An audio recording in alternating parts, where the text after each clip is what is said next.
Good afternoon.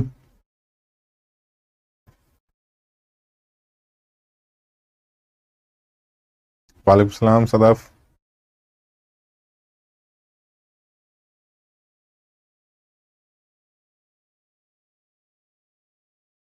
Drawback सीधा।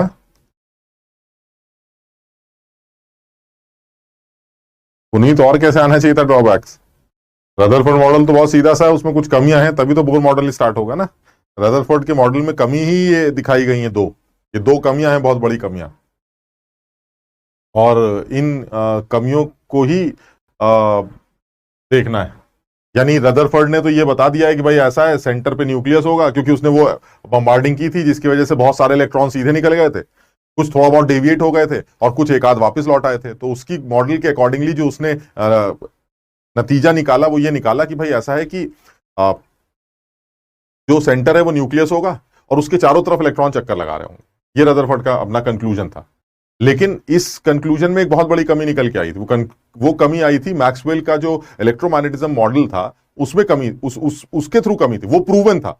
Maxwell का जो इलेक्ट्रोमैग्नेटिज्म थ्योरी है वो प्रूवन है।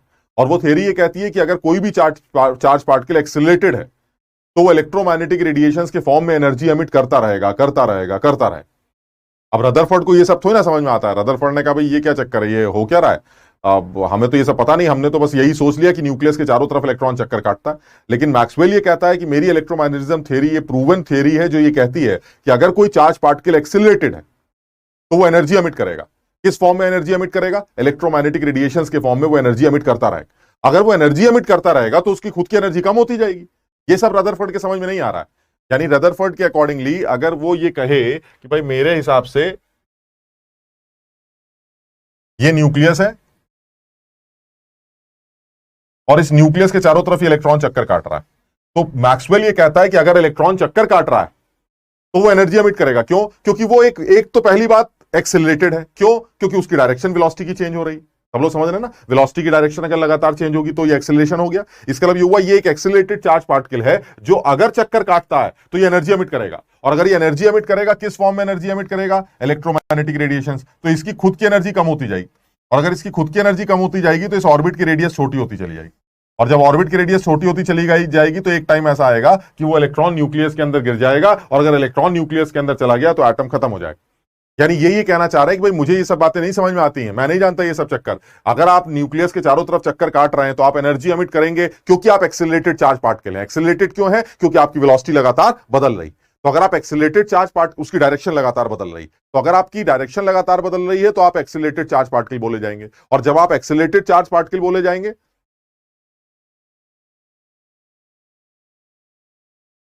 तो अगर आप लगातार चक्कर काटते रहेंगे और आप एक्सिलेटेड चार्ज पार्टिकल होंगे तो आपको एनर्जी एमिट करनी पड़ेगी। अब जब आप एनर्जी एमिट करेंगे तो आपकी जो रेडियस है, जैसे आपने चक्कर काटना स्टार्ट किया तो जो आपकी ऑर्बिट की रेडियस है वो लगातार छोटी होती चली जाएगी और एक टाइम ऐसा आएगा जब ये न्यूक्लियस के अंदर गिर जाएगा। ये चीज जो है रदरफोर्ड के समझ में नहीं आ रही।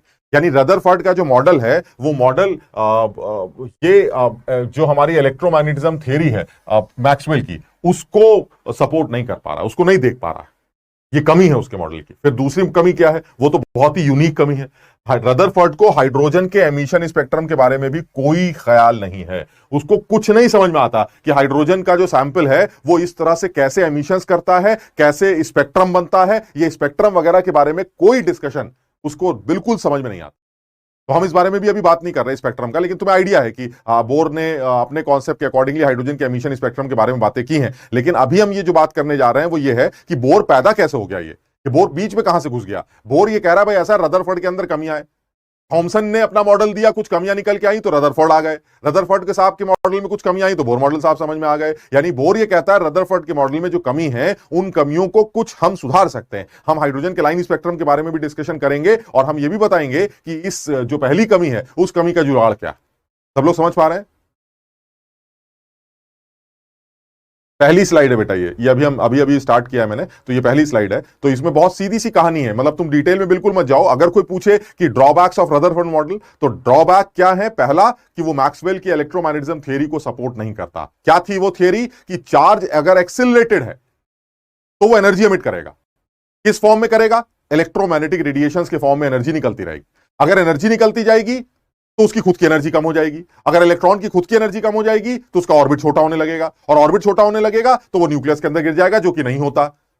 तो उसने कहा चलिए भाई, हमें तो समझ में नहीं आती ये बात, चलिए मान लिया ये मेरी कमी है। एक और कमी है भाई साहब आपके मॉडल में, वो क्या है? अगर हाइड्रोजन के सैंपल के एमिशन स्पेक्ट्रम को देखा जाए तो वो एमिशन का स्पेक्ट्रम कैसे बनता है, ये इतनी सारी लाइनें उस स्पेक्ट्रम में नजर कैसे आती हैं, ये चीज भी रदरफोर्ड के बिल्कुल समझ में नहीं आती कि यार, क्योंकि रदरफोर्ड को ये फोटोन वोटोन का फंडा समझ में नहीं आता था कि इलेक्ट्रॉन जब ऊपर से जंप करता है तो फोटोन एमिट करता है, ये सब तो उसको समझ में नहीं आता। तो उसने कहा देखिए ऐसा मैं मान गया, मुझे माफ कर दो, लेकिन फिर भी मेरा मॉडल एक बेसिक मॉडल है जो एटम्स की डिस्कवरी में यूज किया जाना चाहिए। आप मेरी कमियों को देखकर नए मॉडल को ला सकते हैं, इसलिए रदरफोर्ड के मॉडल को एक बेसिक मॉडल माना जा सकता है एटम्स की स्ट्रक्चर को डिफाइन करने की। अच्छा, अब बोर आ गया। बोर ने कहा देखिए ऐसा है, आप बहुत अच्छा काम किया आपने, लेकिन आपके मॉडल में कुछ कमियां हैं। लेकिन ये बोर बहुत चालाक आदमी, उसने कहा अच्छा तुम ये कह रहे हो कि अगर चक्कर काटेंगे तो एनर्जी एमिट करेंगे। तो बोर ने नया कॉन्सेप्ट निकाला, नाउ कम्स बोर मॉडल, जिसके पोस्टुलेट्स के बारे में बात करते हैं। बहुत सीधी सी कहानी है, ये सब लोगों की ये बात समझ में आ गई ना, इसमें बहुत ज्यादा दिमाग नहीं लगाना है, बहुत सीधी सी कहानी है। ठीक है, तो आप जरा काम की बात करते हैं। काम की बात यह है कि बोर ये कहता है कि मेरे मॉडल के कुछ तीन पोस्टुलेट्स हैं। ठीक, पहला पोस्टुलेट बहुत सीधा है, मतलब बहुत चालाकी से उसने इस चीज को घुमाने की कोशिश की है। पहला पोस्टुलेट बोर के मॉडल का है कि इलेक्ट्रॉन जिस ऑर्बिट में चक्कर काटता है वो एक ऐसा ऑर्बिट होता है जिसमें चक्कर काटते वक्त वो एनर्जी एमिट नहीं करता है, और उस तरह के ऑर्बिट्स को स्टेशनरी ऑर्बिट का नाम दिया जाता है। यानी पर्टिकुलरली इलेक्ट्रॉन हर जगह मूव नहीं करेगा, इलेक्ट्रॉन कुछ खास पाथ को ही ट्रैवल करेगा, और उस खास पाथ को ट्रैवल करते वक्त वो एनर्जी एमिट नहीं करेगा, और उन खास पाथ्स का नाम स्टेशनरी ऑर्बिट रखा गया। यानी बोर का जो पहला पोस्टुलेट है वो स्टेशनरी ऑर्बिट से रिलेटेड, यानी सबसे पहले बोर ने यह बताया है कि इलेक्ट्रॉन्स जो हैं वो स्टेशनरी ऑर्बिट्स में ही चक्कर काट सकते हैं। यह पहली बात। तो मैंने कहा भाई ये बताइए ये स्टेशनरी ऑर्बिट कैसे निकल के आते हैं, क्या इलेक्ट्रॉन को क्या समझ में आता है कि वो उसी पर्टिकुलर ऑर्बिट में मूव करेगा, उसके नीचे मूव नहीं करेगा, उसके ऊपर मूव नहीं करेगा? तो एक बड़ी छोटी सी कहानी बोर ने अपने सेकंड पोस्टुलेट में डाली। सेकंड पोस्टुलेट ये कहता है कि अगर इलेक्ट्रॉन स्टेशनरी ऑर्बिट में मूव कर रहा है तो स्टेशनरी ऑर्बिट वो ऑर्बिट होगा जहां मूव करते वक्त उस इलेक्ट्रॉन का ऑर्बिट एंगुलर मोमेंटम वो h/2 का इंटीग्रल मल्टीपल होगा। अब समझना जरा, angular momentum is mv, angular momentum is mvr। यानी वो ये कहना चाह रहा है कि अगर कोई इलेक्ट्रॉन किसी पर्टिकुलर ऑर्बिट में मूव कर रहा है तो मूव करते वक्त उस ऑर्बिट के अंदर उस इलेक्ट्रॉन का जो ऑर्बिट एंगुलर मोमेंटम होगा mvr, वो h/2 का इंटीग्रल मल्टीपल होगा। अगर ऐसा है, h/2 का इंटीग्रल मल्टीपल का मतलब है nh/2, यानी n की वैल्यू 1 भी हो सकती है, n की वैल्यू 2 भी हो सकती है, n की वैल्यू 3 भी हो सकती है, कुछ भी हो सकती है। क्या कहना चाह रहा है वो ये कहना चाह रहा है कि देखिए ऐसा है, ये न्यूक्लियस है, अब इलेक्ट्रॉन इस न्यूक्लियस के चारों तरफ अपना पहला रास्ता ढूंढ रहा है, पहला पाथ। तो मैंने कहा कैसे ढूंढेगा? वो कहेगा देखिए ऐसा, ये इलेक्ट्रॉन जो है यहां चक्कर काटना स्टार्ट कर देगा, यहां पर चक्कर काटना स्टार्ट करेगा। सबसे पहले जब वो यहां चक्कर काट रहा होगा तो वो अपने आप से पूछेगा कि क्या यहां चक्कर काटते वक्त आपका ऑर्बिट एंगुलर मोमेंटम वो 1h/2 है या नहीं? क्योंकि अगर वो 1h/2 है तभी ये फर्स्ट स्टेशनरी ऑर्बिट होगा, वरना ये फर्स्ट स्टेशनरी ऑर्बिट नहीं होगा। तो इलेक्ट्रॉन ने जब अपने आप से पूछा, उसने अपना ऑर्बिट एंगुलर मोमेंटम निकाला mvr को करके, तो पता चला वो h/2 का इंटीग्रल मल्टीपल निकल के नहीं आया। तो उसने कहा देखिए ऐसा, ये मेरा पहला पाथ नहीं है, क्योंकि मेरा mvr h/2 नहीं आ रहा। तो उसने कहा चलिए रास्ता बदल लेते हैं। उसने दूसरे पाथ को चक्कर काटना शुरू। जब वो दूसरे पाथ पे चक्कर लगाने लगा तो उसने फिर अपना ऑर्बिट एंगुलर मोमेंटम निकाला, h/2 के बराबर आना चाहिए। मास को वेलोसिटी और रेडियस से मल्टीप्लाई किया, वो h/2 नहीं आया। अब अगर वो भी h/2 नहीं आया तो उसने कहा भाई साहब मैं यहां भी चक्कर नहीं काटूंगा, क्योंकि अगर मैंने यहां चक्कर काटा तो मुझे एनर्जी एमिट करनी पड़ेगी, एनर्जी एमिट करनी पड़ेगी तो मैं अंदर घुस जाऊंगा, ये तो नहीं होगा। तो उसने अपना एक नया पाथ निकाला। अब उसने यहां चक्कर काटना स्टार्ट किया। जब वो यहां चक्कर काटना शुरू करेगा तो पता ये चलेगा कि इस जगह पर चक्कर काटते वक्त उसका ऑर्बिट एंगुलर मोमेंटम वो h/π निकला, h/2 निकला। और जैसे ही वो h/2 निकलेगा वो कहेगा भाई भाई भाई भाई यही है वो मेरा पहला घर जहां मैं मूव कर सकता हूं, क्योंकि यहां मूव करते वक्त मेरा ऑर्बिट एंगुलर मोमेंटम, जिसको आप mvr कहते हैं, वो 1h/2 आ रहा है। यानी this is my first orbit. आप n = 1 का नाम। फिर मैं उससे पूछूंगा आप बताइए और आप दूसरे किस घर में जा सकते हैं? तो उसने कहा चलिए ठीक है, यहां टहल के देख लेते हैं। अब वो फिर से यहां टहलना स्टार्ट करेगा। जब वो यहां टहलना स्टार्ट करेगा और अपना ऑर्बिट एंगुलर मोमेंटम निकालेगा तो पता ये चलेगा कि वो ऑर्बिट एंगुलर मोमेंटम 2h/2π के बराबर आना चाहिए, क्योंकि अब सेकंड ऑर्बिट के लिए n की वैल्यू 2 होनी चाहिए, तो अब उसका ऑर्बिट एंगुलर मोमेंटम 2h/2π आना चाहिए। लेकिन जब वो चक्कर काट रहा था तो उसने MVR को मल्टीप्लाई किया, पता चला वो 2h/2π नहीं आ रहा, तो उसने कहा भैया ये हमारा घर नहीं है, क्योंकि यहां चक्कर काटूंगा तो फिर वो रदरफोर्ड वाली कमी आ जाएगी, तो वो अपना दूसरा घर ढूंढेगा। अब वो कहीं और चक्कर काटने की, जब वो यहां चक्कर काटेगा तो यहां भी वो 2h/2π नहीं आएगा, लेकिन यहां चक्कर काटते वक्त वो 2h/2π आ जाएगा। अगर यहां पर उसका एंगुलर मोमेंटम वो 2h/2π आ गया तो इसका मतलब है ये हमारा सेकेंड ऑर्बिट होना चाहिए। This is n = 2। इस तरह से वो इलेक्ट्रॉन ये डिसाइड करता है कि वो न्यूक्लियस के चारों तरफ कहां कहां मूव कर सकता है। यानी एक इलेक्ट्रॉन न्यूक्लियस के चारों तरफ, ये बोर मॉडल की बात कर रहा है, मैं नहीं बोल रहा, ये बोर ने जो बोला है वो बता रहा हूं मैं। बोर ये कह रहा है कि न्यूक्लियस के चारों तरफ इलेक्ट्रॉन सिर्फ उन ऑर्बिट्स में मूव करते हैं जहां मूव करते वक्त वो एनर्जी एमिट नहीं करते हैं। ऐसे ऑर्बिट्स को स्टेशनरी ऑर्बिट का नाम दिया जाता है, और स्टेशनरी ऑर्बिट्स वो होते हैं जहां मूव करते वक्त ऑर्बिट एंगुलर मोमेंटम वो h/2π का इंटीग्रल मल्टीपल होता है। सब लोग समझ पाए इस बात को?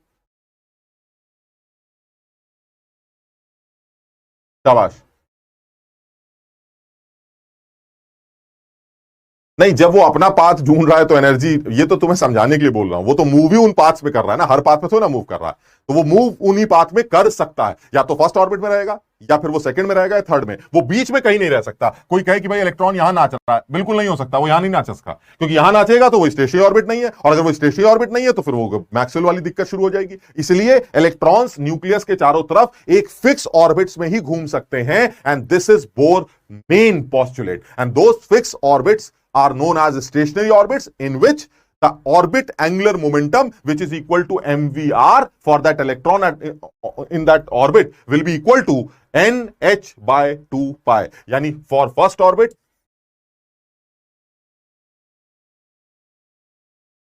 n is equal to 1, so orbit angular momentum should be h/2π. For second orbit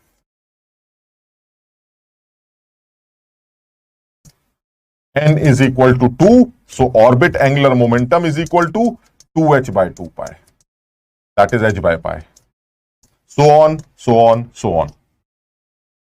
इसमें तुम बिल्कुल दिमाग मत लगाओ। एक्चुअली दिक्कत क्या है, तुम ज्यादा दिमाग लगाने लगते हो, जहां दिमाग लगाया जाता है वहां दिमाग नहीं लगाते हो। जो छोटे छोटे सवाल होते हैं जो हम तुम डीपीपीज में करने के लिए दे रहे हैं, या तुम किसी बुक्स, वहां दिमाग लगाया करो ना यार, क्योंकि वो तो सवाल, ये तो एक सिंपल पॉस्टुलेट्स हैं जो जिस आदमी ने बोले हैं उस आदमी की बात सुन लेते हैं, बात खत्म। अब ये क्यों गलत है या क्यों सही है, इतना थोड़ी ना तुम दिमाग लगा सकते हो यार। तुम लोग को गुणा भाग तो आता नहीं है, आप इन सब चीजों को गलत या सही थोड़ी ना प्रूव कर सकते हैं, समझ लो। तो इसलिए सीधी सीधी बात कर रहे हैं कि कोई पूछ रहा है h/2π कहां से, विनायक ये बोर के पॉस्टुलेट हैं, हम इनके डेरिवेशन में नहीं जा सकते, ये उनकी पूरी जिंदगी का निचोड़ है। आपको 2 मिनट में सिखाए जा रहे हैं, या 2 मिनट में उनका निचोड़ बताया जा रहा है। आप ये प्रूफ नहीं कर सकते कि ये सब चीजें वो कहां से लेके आया। हालांकि फिर भी मैं MVR = NH/2π डी ब्रॉगली के टाइम पर तुम्हें प्रूफ करके दिखा दूंगा, और डी ब्रॉगली मानता है इस बात को कि बोर ने ये बात बोली जो वो सही बोली, मैं ये प्रूफ कर लूंगा। ठीक ठीक। तीसरा पॉस्टुलेट क्या है? 2 पॉस्टुलेट हो गए। पहला, चक्कर आप कहां काटेंगे? स्टेशनरी ऑर्बिट्स में। कौन से होते हैं स्टेशनरी ऑर्बिट? जहां मूव करते वक्त आप एनर्जी एमिट नहीं करते। दूसरा पॉस्टुलेट, वो स्टेशनरी ऑर्बिट निकाले कैसे जाते हैं? वो स्टेशनरी ऑर्बिट्स वो ऑर्बिट्स होते हैं जहां मूव करते वक्त आपका ऑर्बिट एंगुलर मोमेंटम वो h/2π का इंटीग्रल मल्टीपल। अगर वो MVR की value integral multiple of h/2π आएगी तो वो ऑर्बिट माना जाएगा, अदरवाइज उसको ऑर्बिट नहीं माना जाएगा। तीसरा जो सबसे इंपॉर्टेंट पॉस्टुलेट है, जो हाइड्रोजन के एमिशन स्पेक्ट्रम को भी एक्सप्लेन कर पाता है, वो ये है कि जब कोई इलेक्ट्रॉन अपने हायर ऑर्बिट से लोअर ऑर्बिट में कूदी मारेगा तो वो फोटोन एमिट करेगा, वो एनर्जी एमिट करेगा, और वो एनर्जी फोटोन के फॉर्म में होगी। और जब कोई इलेक्ट्रॉन नीचे से ऊपर जंप मारेगा तो वो एनर्जी एब्सॉर्ब करेगा, और वो एनर्जी भी फोटोन के फॉर्म में होगी, और उस फोटोन की एनर्जी ऊपर और नीचे के ऑर्बिट्स की एनर्जी के डिफरेंस के बराबर होगी। And this is third and last postulate of bore. सब लोग समझना। यानी अगर मैं तीसरे पॉस्टुलेट की बात करूं तो तीसरा पॉस्टुलेट बोर का निकल के आता है कि जब कोई electron, this is my third postulate, जब कोई इलेक्ट्रॉन किसी ऊपर के लेवल से, सपोज ऊपर के लेवल की एनर्जी E2 है और नीचे के लेवल की एनर्जी E1 है, यानी बोर के अकॉर्डिंगली जब कोई इलेक्ट्रॉन अपने ऊपर के स्टेशनरी ऑर्बिट से नीचे के स्टेशनरी ऑर्बिट में जंप करेगा तो वो एनर्जी एमिट करेगा, and that energy will be the difference of दोनों पाथ्स की energy, that is E2 minus E1, and this must be equal to the energy of photon, that is hc/λ। Similarly अगर कोई electron नीचे से ऊपर जा रहा है, अगर मान लीजिए वो E1 ऑर्बिट से N1 ऑर्बिट से N2 ऑर्बिट में या किसी ऑर्बिट में जा रहा है, तो ऐसे में वो एनर्जी एब्जॉर्ब करेगा और वो एब्जॉर्ब एनर्जी भी डेल्टा E यानी E2 माइनस E1 के बराबर होगी, और वो एनर्जी जो एब्जॉर्ब करेगा वो भी वो फोटोन के फॉर्म में करेगा, and that is hc by lambda. यानी आप एनर्जी चाहे खा रहे हो चाहे एनर्जी आप निकाल रहे हो, वो दोनों सूरतों में फोटॉन्स के फॉर्म में निकाली जाएगी, और जितनी भी एनर्जी का डिफरेंस होगा ऑर्बिट्स की, वही उस फोटोन की एनर्जी होगी। यानी इलेक्ट्रॉन सिर्फ उन फोटॉन्स को ही एब्जॉर्ब करेगा जो उस इलेक्ट्रॉन को किसी एक घर से उसके किसी दूसरे घर में छोड़ पाए। घर कौन से है? Stationery orbit. ऐसा नहीं कि वो कहीं भी चला जाएगा, वो ये कहेगा कि भाई साहब आपने मुझे इतनी एनर्जी दी, इस एनर्जी को लेकर अगर मैं अपने घर में जा सका तो जाऊंगा, वरना आपकी एनर्जी एक्सेप्ट नहीं करूंगा, बात खत्म। यानी अगर कोई इलेक्ट्रॉन फर्स्ट ऑर्बिट में है और उसको सेकंड ऑर्बिट में जाना है, तो वो फिक्स एक एनर्जी मांगेगा। अगर आपने उससे कम एनर्जी दी तो वो इसको एक्सेप्ट नहीं करेगा, क्योंकि वो फिक्स एनर्जी के अलावा कोई भी एनर्जी एक्सेप्ट करने से उसको स्टेशनरी पाथ में घूमने को नहीं मिलेगा, और अगर उसको स्टेशनरी पाथ में घूमने को ना मिला तो मैक्सवेल पिक्चर में आ जाएगा। सब लोग समझ पा रहे हैं? कल की डीपीपी सात्विक नहीं मिली, कैसी बातें कर रहे हो? डीपीपी अपलोड हो चुकी होंगी।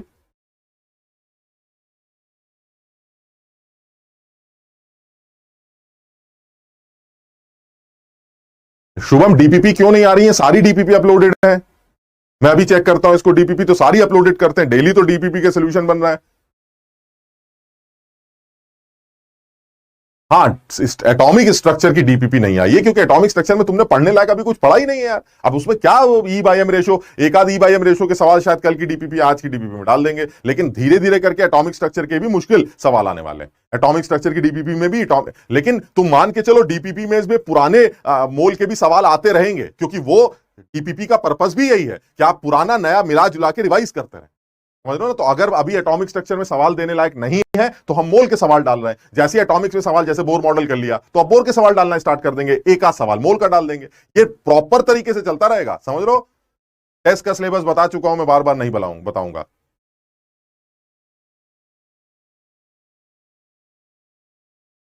ठीक है,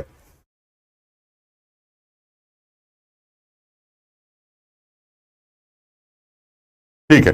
दूसरे इलेक्ट्रॉन तीसरे इलेक्ट्रॉन की बात नहीं कर रहे हैं हम, सिंगल इलेक्ट्रॉन सिस्टम की बात कर रहे हैं। अभी तुम्हें समझ में आएगी। यानी बोर के हम 3 पॉस्टुलेट्स एक बार फटाफट दोबारा बोल रहे हैं, तुम लोग जो है समझने की कोशिश करो और समझो इस बात को कि हम बहुत सीधी बात कर रहे हैं। बोर ने रदरफोर्ड के अंदर आने वाले मॉडल में आने वाले कमियों के बारे में 2-4 बातें बोली। उसने सबसे पहले बोला स्टेशनरी ऑर्बिट का कॉन्सेप्ट, जहां आप मूव करते वक्त एनर्जी एमिट नहीं करेंगे। दूसरा आपने कॉन्सेप्ट डाला कि स्टेशनरी ऑर्बिट को कहते कैसे हैं, निकाला कैसे जाता है। वो ऑर्बिट जहां मूव करते वक्त आपका ऑर्बिट एंगुलर मोमेंटम h/2 पाई का इंटीग्रल मल्टीपल होगा, वो आपका स्टेशनरी ऑर्बिट हो जाएगा। तीसरा, अगर आप ऊपर से नीचे जंप करते हैं तो एनर्जी एमिट करेंगे फोटोन के फॉर्म में, और अगर आप नीचे से ऊपर जाते हैं तो एनर्जी एब्जॉर्ब करेंगे फोटोन के फॉर्म में। सीधी सी कहानी है, 3 पॉस्टुलेट्स हैं। अब ये लिखना फिकना बंद करो, काम की बात करते हैं। ठीक, क्या है सर इस बोर का मैथमेटिकल इंटरप्रिटेशन क्या है? अब यहां से ये एक तरह से देखा जाए तो ये चैप्टर स्टार्ट होता है। बोर का मैथमेटिकल इंटरप्रिटेशन क्या है, बोर के पॉस्टुलेट्स को मैथमेटिकली कैसे आप डील करेंगे। बोर ने रेडियस कैसे बताई ऑर्बिट्स की, वेलोसिटीज कैसे निकाली इलेक्ट्रॉन्स की, एनर्जीज कैसे निकाली, फ्रीक्वेंसीज कैसे निकाली, टाइम पीरियड कैसे निकाला, एक्सीलरेशन कैसे निकाला। अब हम इस बारे में थोड़ी सी बात करते हैं। तो अब मैं बोर के मैथमेटिकल मॉडल पर आता हूं, मैथमेटिकल इंटरप्रिटेशन पे आता हूं। बोर का जो मैथमेटिकल इंटरप्रिटेशन है वो क्या है? सबसे पहले बोर का कहना क्या था? बोर का कहना यह था कि देखिए ऐसा है, आप एक इलेक्ट्रॉन लीजिए, न्यूक्लियस के चारों तरफ चक्कर कटाइए, ये न्यूक्लियस हो गया और ये इलेक्ट्रॉन ले लिया। इस ऑर्बिट में ये इलेक्ट्रॉन चक्कर काट रहा है जिसकी अपनी एक वेलोसिटी है, इस और इलेक्ट्रॉन की अपनी एक वेलोसिटी है। ये एक इलेक्ट्रॉन है जिसका अपना एक मास होगा m। ये इस न्यूक्लियस के चारों तरफ r रेडियस में चक्कर काट रहा है। तो मैंने कहा भाई ऐसा है, अगर ये एक इलेक्ट्रॉन चक्कर काट रहा है तो ये तो कंफर्म है ये स्टेशनरी ऑर्बिट होगा। उसने कहा बिल्कुल सर, ये एक स्टेशनरी ऑर्बिट है और इस स्टेशनरी ऑर्बिट का जो नंबर है वो n मान लेते हैं जनरल। nth ऑर्बिट में एक इलेक्ट्रॉन चक्कर काट रहा है। अब बताइए मैथ्स क्या कहती है? मैथ्स ये कहती है कि इस इलेक्ट्रॉन के ऊपर 2 तरह के फोर्सेस काम कर रहे हैं। एक वो फोर्स है जो न्यूक्लियस का अट्रैक्शन काम कर रहा है, एक वो फोर्स है जो नाचने की वजह से सेंट्रीफ्यूगल फोर्स लग रहा है जो बाहर की तरफ लग रहा है। यानी मैथमेटिकल इंटरप्रिटेशन ये है कि एक तो आप इसको अंदर से खींचेंगे, एक आप इसको बाहर से खींचेंगे। अंदर खींचने वाला आदमी फोर्स ऑफ अट्रैक्शन होगा और बाहर की तरफ जो फोर्स लग रहा है वो सेंट्रीफ्यूगल फोर्स होगा। अब तुम सब जानते हो हमने चार्ज की प्रॉपर्टीज पढ़ी थी। क्या पढ़ी थी? जब 2 चार्ज बॉडीज एक दूसरे के बगल में रखी हो तो इनके बीच में लगने वाला कूलम्बिक फोर्स वो k q1 q2 by r square से निकाला जाता है। क्लियर है ये? आप फरीदाबाद आएंगे, श्रेया, अगर डीपीपी नहीं आई है तो मैं अभी देख लेता हूं, मुझे बताया गया था कि डीपीपी अपलोड हो गई है, अब मैं इसको रेगुलरली चेक भी कर लिया करूंगा। लेकिन बड़ा आसान है, अगर कोई डीपीपी नहीं आती है तो वो अगले दिन आ जाएगी। किसी वजह से अगर टीचर बिजी था या कुछ भी था या अपलोडिंग में कोई प्रॉब्लम थी तो वो नेक्स्ट डे पक्का मिल जाएगी, इसलिए बिल्कुल परेशान मत हुआ करो। हम पूरी तरह से कोशिश कर रहे हैं यार कि कहीं कोई दिक्कत ना आए, लेकिन फिर भी इतने सारे काम रहते हैं कि कहीं ऐसा कोई चीज मिस हो जाए तो आपको नेक्स्ट डे मिल जाएगी, ठीक है ना। ठीक है, तो अब हाँ, एक ही फोटोन होगा, अगर आप ऊपर से नीचे जंप कर रहे हैं तो एक इलेक्ट्रॉन एक ही फोटोन एमिट करेगा, ठीक है ना। अच्छा, अब आगे बढ़ते हैं। वो कह रहा भाई देखिए ये कहानी चल रही है, अंदर खींच रहे हैं बाहर खींच रहे हैं लेकिन नाच तो रहे हैं, तो हमने कहा भाई दोनों फोर्सेस को इक्वेट कर देते हैं। अब हम तुम देख लेना, अभी अभी एक बात निकल के आएगी, दोनों फोर्सेस को आप इक्वेट कर देते हैं। चलिए सर, दोनों फोर्सेस को इक्वेट कर देते हैं। एक लग रहा है अंदर की तरफ लगने वाला फोर्स F1 मान लेते हैं, और एक बाहर की तरफ लगने वाला फोर्स F2 मान लेते हैं। हम सब जानते हैं जो F1 होगा हमारा, that is coulombic force, it should be K Q1 Q2 by R square. ठीक, अच्छा K की वैल्यू रख देते हैं, यहीं रख देते हैं। K अपना K हो गया, और Q1 हो गया ये वाला, Q2 हो गया वो वाला, और Q1 होगा प्रोटॉन्स की वजह से। मान लीजिए ये एक ऐसा एटम है जिसके पास Z प्रोटॉन्स है, तो याद करो चार्ज, Z प्रोटॉन का चार्ज कितना था, Ze, और दूसरा वाला आदमी कौन है, इलेक्ट्रॉन, उसका चार्ज कितना है, E। So this is Q1 Q2 by R square. सब लोग समझते जाना भाई, यानी जो फोर्स ऑफ अट्रैक्शन है वो K Q1 Q2।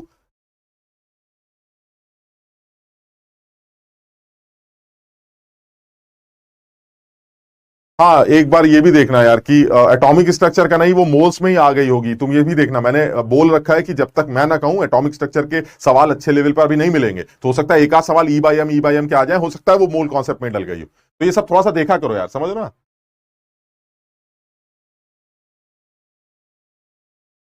और मैंने तुम्हें बता रखा है टेस्ट का सिलेबस जितना पढ़ाया गया है उतना ही आएगा, और जितना कल तक पढ़ाया गया था। कल तक क्या पढ़ाया गया था, एक वो फोटोन वोटोन वाली बातें, बल वल वाले सवाल, कुछ इस तरह के डिसोसिएशन एनर्जी से रिलेटेड कुछ सवाल उसके आ सकते हैं, एक दो सवाल, और फिर मोल 1 और मोल 2 इस पे सवाल बनेंगे, ठीक है ना। तो आज बोर मॉडल पर कोई सवाल नहीं बनाएंगे, ठीक।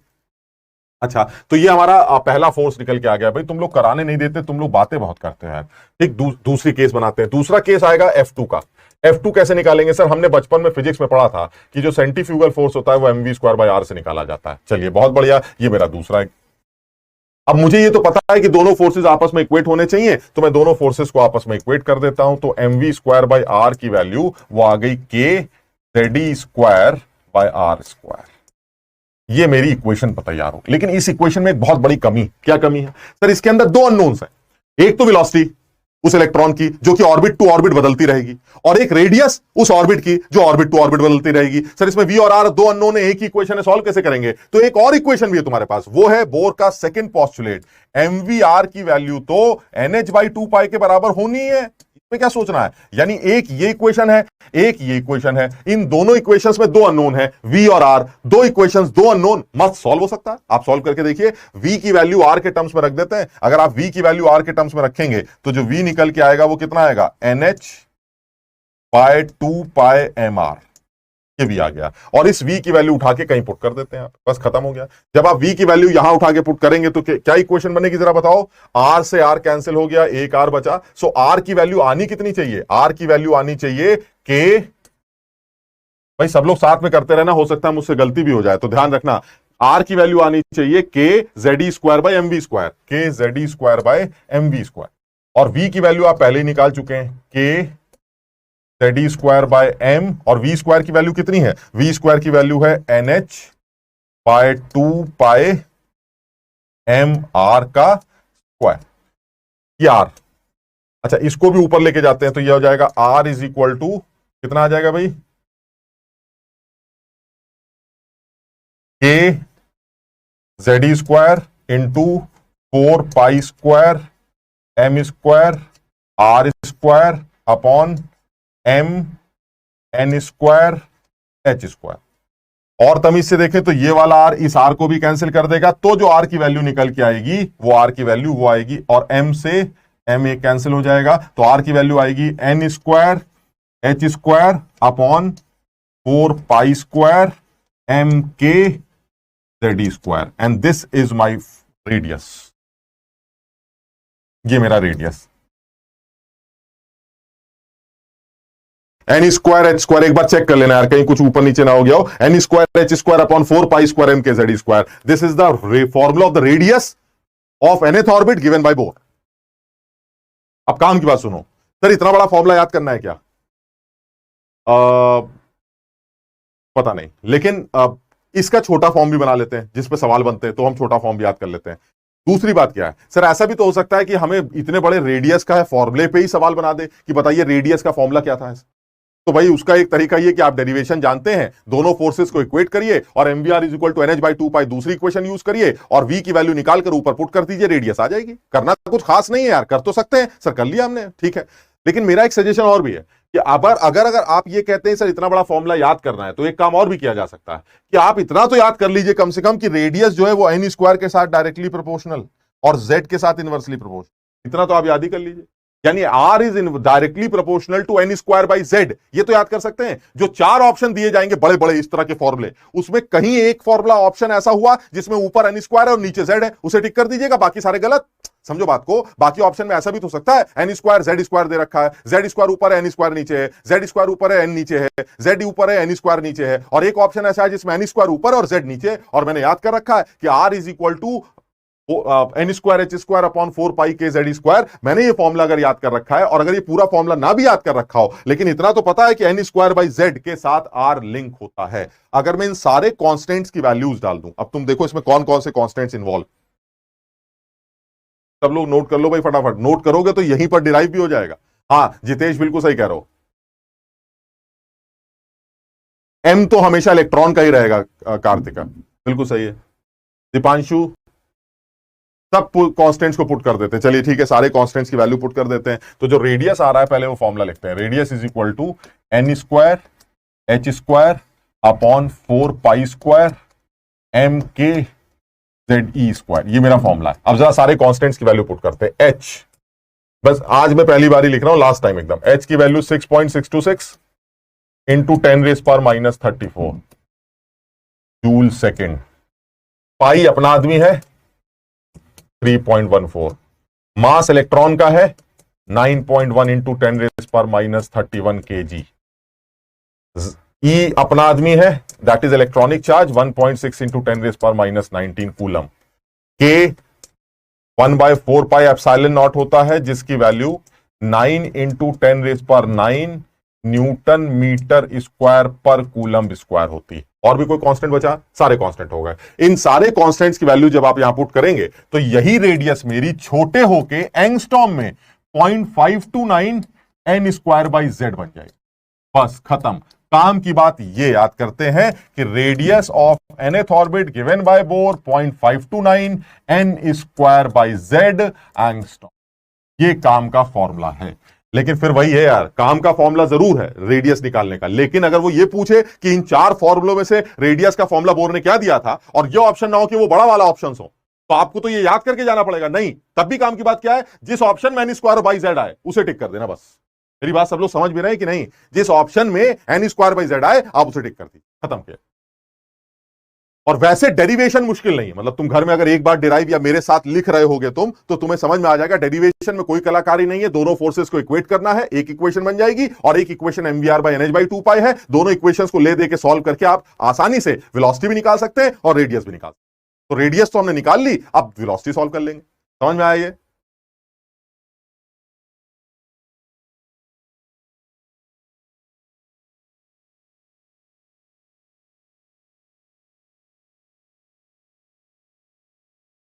ठीक। अच्छा, अब वेलोसिटी भी निकाल लेते हैं। वेलोसिटी कैसे निकालो? अगर हम इलेक्ट्रॉन की वेलोसिटी निकालें तो कैसे निकाली जाए? अभी हमने बात की थी mvr is equal to NH by 2 pi होता है। तो जो वेलोसिटी होगी वो एनएच बाई 2 पाई mr होगी। आर की वैल्यू आप निकाल चुके हैं, चलिए आर की वैल्यू पुट कर देते हैं, खत्म हो गया। 2 पाई m और आर की वैल्यू है N square H square upon 4 pi square M के जेड स्क्वायर, ये मेरा फॉर्मूला है। अब इसको थोड़ा सा तमीज से लिख लेते हैं। तमीज से लिखेंगे तो क्या होगा, ये पूरा टर्म ऊपर चला जाएगा, 2 पाई से कट जाएगा, तो ये आएगा 2 पाई।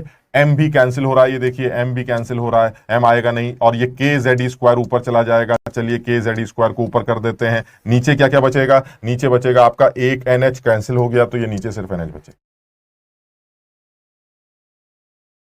यानी अल्टीमेटली अगर आप ध्यान से देखो तो यहां पर भी जो कांस्टेंट आ रहे हैं वो सारे कांस्टेंट्स इकट्ठे कर लेते हैं। कौन कौन से कांस्टेंट्स आ रहे हैं सर? ये सारे कांस्टेंट और सिर्फ जेड बाई एन वेरिएबल, यानी वेलोसिटी के फॉर्मूले में जेड बाई एन आता है और रेडियस के फॉर्मूले में एन स्क्वायर बाई जेड। ठीक, अच्छा अब यहां पर सारे कांस्टेंट जो तुमने लिखे तो उन सारे कांस्टेंट्स की वैल्यूज पुट कर देंगे तो ये वैल्यू आ जाएगी 2.18 into 10⁶ Z by N metre per second. ये उस इलेक्ट्रॉन की वेलोसिटी है जो बोर ने दी है, जिसमें इलेक्ट्रॉन nth ऑर्बिट में नाच रहा था। उसकी वेलोसिटी एक ऐसे सिस्टम में जिसका एटॉमिक नंबर z था, वो इस तरह से कैलकुलेट की जाएगी। और लॉजिकल है, तुम समझो जैसे ये रेडियस की बात करो, रेडियस में n स्क्वायर बाई जेड, यानी n स्क्वायर के साथ डायरेक्टली प्रोपोर्शनल। ऑब्वियस है ना यार, जितना ज्यादा n होगा रेडियस बड़ी होगी, ऑर्बिट के बड़े होने से रेडियस बड़ी हो जाएगी। और z अगर ज्यादा होगा तो रेडियस छोटी होगी, क्योंकि z के ज्यादा होने से वो प्रोटॉन्स इलेक्ट्रॉन्स को ज्यादा खींचेंगे तो रेडियस छोटी हो जाएगी। यानी n स्क्वायर के साथ डायरेक्टली प्रोपोर्शनल है और z के साथ इनवर्सली प्रोपोर्शनल है। यानी वेलोसिटी और रेडियस में जो सीधे सीधे एक्सप्रेशन बन रहे हैं वो आपके सामने हैं। आपको ये सीधे सीधे दोनों फॉर्मूले याद करने।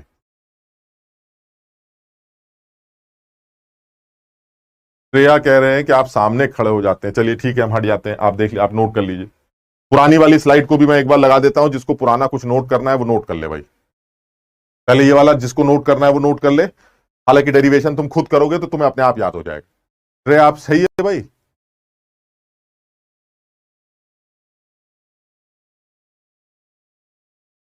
देवोजीत तो आज वॉल्यूम स्ट्रेंथ के पीछे ही पड़ गया है।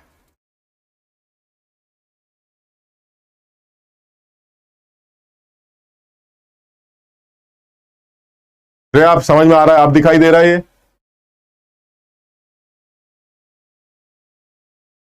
पहली स्लाइड हो गई, अब दूसरी स्लाइड नोट कर लो।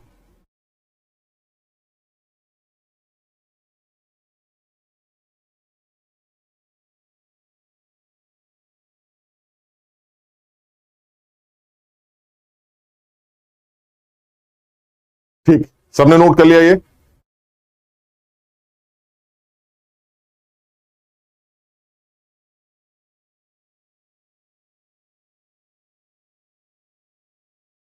ठीक है, सब लोगों ने नोट कर लिया, शाबाश। अच्छा अब क्या करना है सर? इसमें जो है वो रेडियस निकाल ली है बोर के अकॉर्डिंगली और वेलोसिटी निकाल ली है। अब एक बार जरा एनर्जीज के बारे में बात कर लेते हैं, क्योंकि पूरा चैप्टर जो है एनर्जी के चारों तरफ ही खेलते रहेंगे, क्योंकि हाइड्रोजन का एमिशन स्पेक्ट्रम तो एनर्जी से ही लिंक होगा। तो अब जरा एनर्जी की बात करते हैं।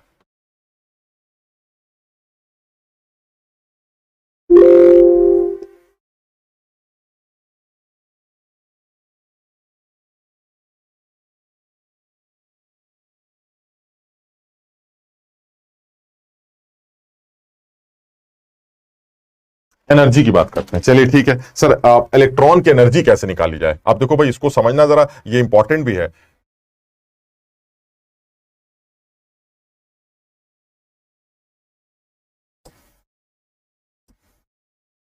क्योंकि इस एनर्जी कैलकुलेशन से ही हम excitation energy, excitation potential, binding energy, ionisation energy, ionisation potential, इस तरह के तमाम चीजें कैलकुलेट कर सकते हैं। तो वही जो मेन जो तुम देखते हो एटॉमिक स्ट्रक्चर में जो कलाकारी है, वो कलाकारी यहीं से शुरू होती। ये एनर्जी की खेल कूद तुमने देखा था, मैंने एक डेमो लेक्चर भी दिया था, उसमें इसी तरह की कुछ कलाकारियां दिखाई जा रही थी। लेकिन इन जगहों पर मैं कुछ कर नहीं सकता, बिकॉज बोर ने जो बोला है वो तो मुझे बोलना पड़ेगा। मैं अपनी तरफ से कुछ बोलूंगा तो वो नाराज हो जाएगा, रात में सपने में आएगा, डराएगा, समझ रहे हो? तो इसलिए बोर ने जो बोला है वो तो मुझे बोलना है, लेकिन जो मैं कलाकारी कर सकता हूं या जो दिमाग लगा के हम लोग कर सकते हैं वो आगे आने वाली। हाँ, एनर्जी कैलकुलेशन में भी हम कुछ नहीं कर सकते भाई, ये तो लॉजिक है, फिजिक्स कहती है एनर्जी कैसे निकलती है। तो एनर्जी कैसे निकलती है पहले वो देख लेते हैं, ठीक? फिर उसके बारे में बाद में बात करेंगे। तो एनर्जी निकालने के लिए हम क्यों हाइड्रोजन लेते हैं ना? हम हमेशा हाइड्रोजन नहीं लेते, हम हाइड्रोजन लाइक लेते हैं। मैं बताऊंगा, अभी बताऊंगा, मैंने जानबूझ के रोक रखा है। एक बार एनर्जी निकल जाएगी तो मैं तुम्हें बताऊंगा कि मैं हाइड्रोजन लाइक सिस्टम की बात क्यों कर रहा था। ये जितने डेरिवेशंस हैं वो सिर्फ हाइड्रोजन लाइक सिस्टम के लिए क्यों होते हैं, अभी बात आती है, ठीक? ठीक है, अब इसमें जरा बात करते हैं। क्या कह रहा है भाई एनर्जी कैलकुलेशन में? मैंने कहा देखिए, ऐसा आप ये कह रहे हैं कि ये साहब जो है यहाँ चक्कर काट रहे हैं, कैसे चक्कर काट रहा है? तो अब बताइए इस आदमी के पास कौन सी एनर्जी? तो मैंने कहा देखिए ऐसा इतना क्या दिमाग लगाना है यार, आदमी जब वेलोसिटी से भागता है तो एनर्जी काइनेटिक एनर्जी तो होती है, उसमें क्या दिमाग लगाना है। तो सर ठीक है चलिए काइनेटिक एनर्जी लिख देते हैं, यानी इस आदमी के पास काइनेटिक एनर्जी तो है, तो हमने काइनेटिक एनर्जी इलेक्ट्रॉन की लिख दी 12mv²। ये तो सारी दुनिया जानती है। बहुत बढ़िया। सर क्या इसके पास पोटेंशियल एनर्जी भी? हाँ सर पोटेंशियल एनर्जी भी। क्यों? क्योंकि मैंने चार्ज की प्रॉपर्टी इसलिए शुरू में पढ़ ली है कि जब दो चार्ज बॉडीज एक दूसरे के बगल में आर डिस्टेंस पर रखी हो तो इस सिस्टम की अपनी एक पोटेंशियल एनर्जी होती है जो के Q1 Q2 बाय आर से निकाली जाती है, और ये नेगेटिव तब होती है जब फोर्स ऑफ अट्रैक्शन की वजह से हो, और पॉजिटिव तब होती है जब फोर्स ऑफ रिपल्शन की वजह से हो। यहां पर अट्रैक्शन है या रिपल्शन है? सर अट्रैक्शन है, तो पक्का इस इलेक्ट्रॉन की पोटेंशियल एनर्जी निगेटिव होगी और के Q1 Q2 बाय आर से ही निकलेगी। क्लियर है?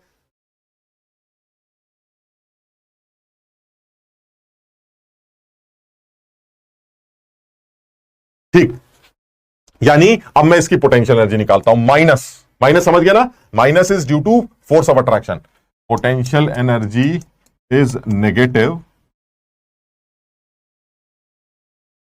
बिकॉज ऑफ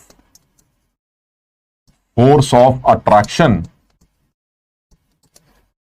बिटवीन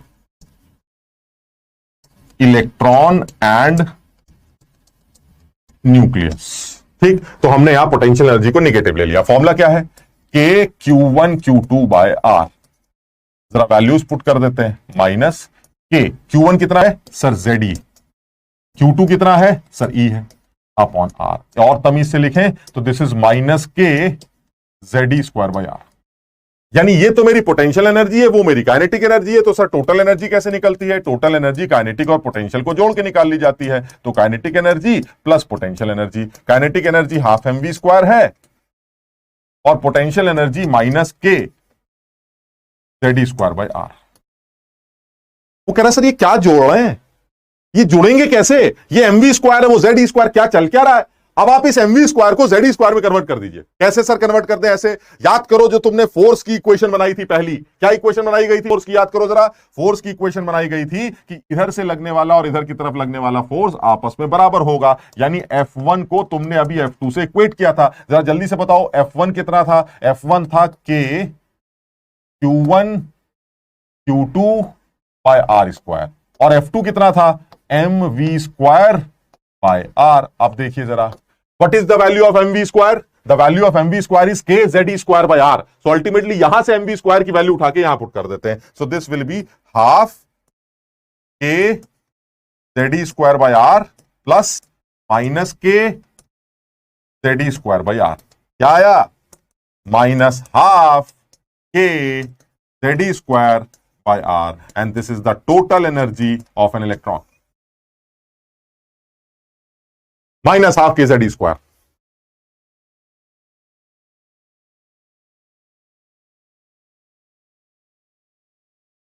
नेहा कह रही है इतना कैलकुलेशन?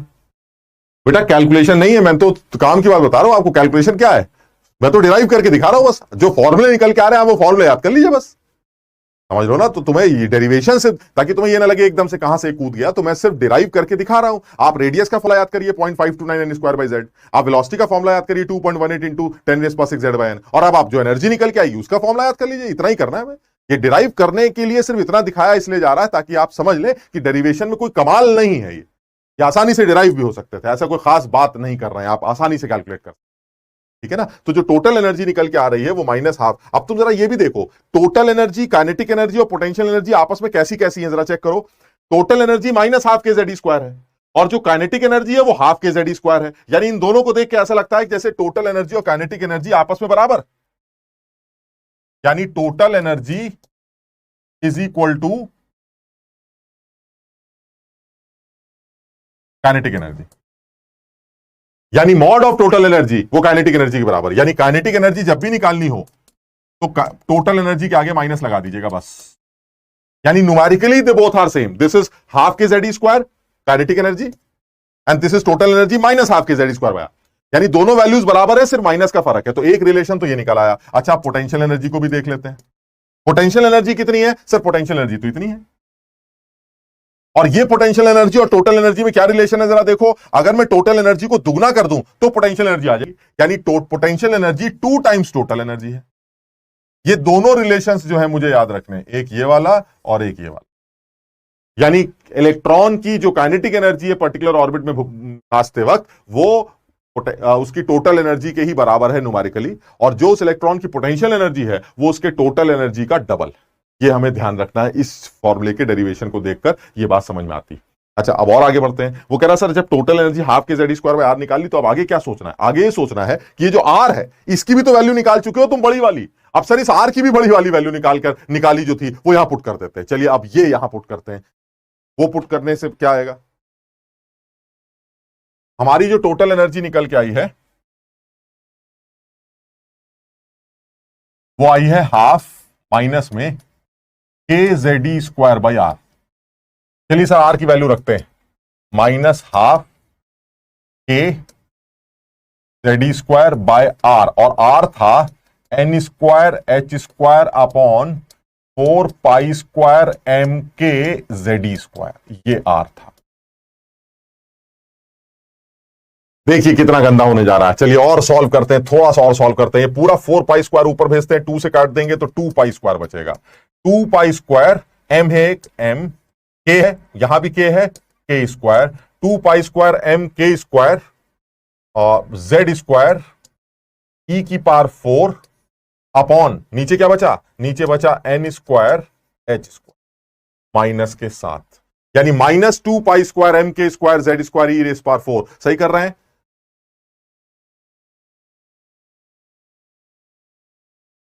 ठीक है, यानी अब इसमें देखो सारे कांस्टेंट्स को देखते हैं, जरा इकट्ठे करते हैं। सारे कांस्टेंट्स को देखो, जो कांस्टेंट नहीं है उनको अलग कर लेते हैं। कौन कौन से कांस्टेंट नहीं है? एक जेड स्क्वायर और एक एन स्क्वायर, इनको अलग कर लेते हैं। बाकी सारे कांस्टेंट्स की वैल्यू पुट करते हैं। जब आप बाकी सारे कांस्टेंट्स की वैल्यूज पुट करेंगे तो आपको पता चलेगा माइनस में ये वैल्यू 2.18 इंटू 10 रेस पर minus 18 Z square by N square joules per atom निकल के आएगी।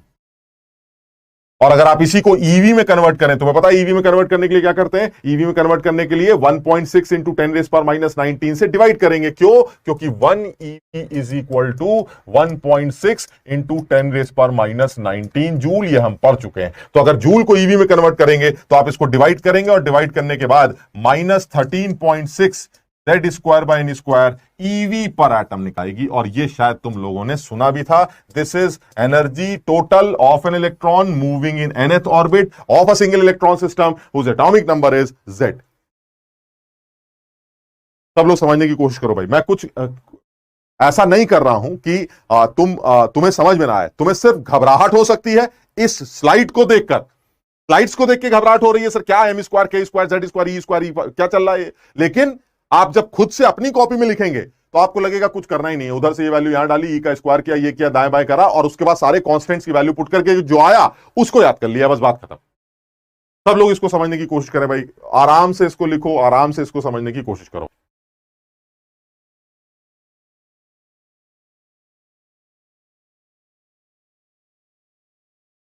पोटेंशियल एनर्जी जतिन नेगेटिव ही होती है अगर वो अट्रैक्टिव फोर्सेस की वजह से डेवलप हो रही।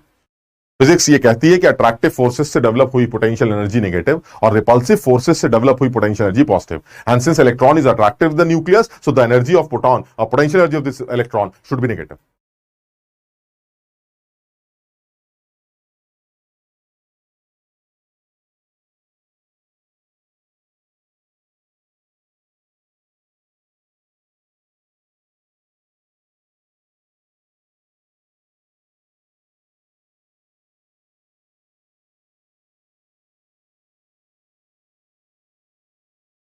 ठीक, लास्ट स्लाइड कुछ लोग कह रहे हैं दिखा दीजिए, लीजिए देख लीजिए।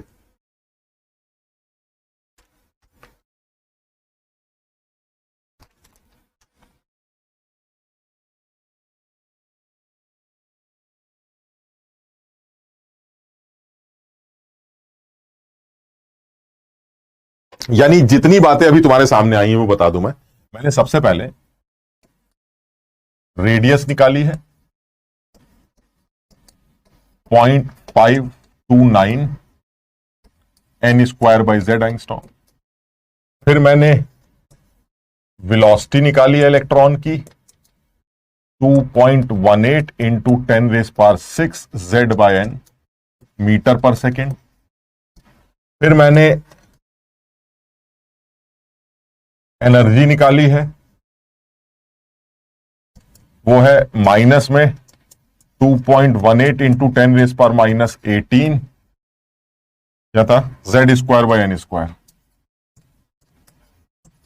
Joules per atom. और आप इसको ईवी में भी लिख सकते हैं, -13.6 Z²/N² ईवी पर एटम। इतनी बातें अभी हमारी हुई।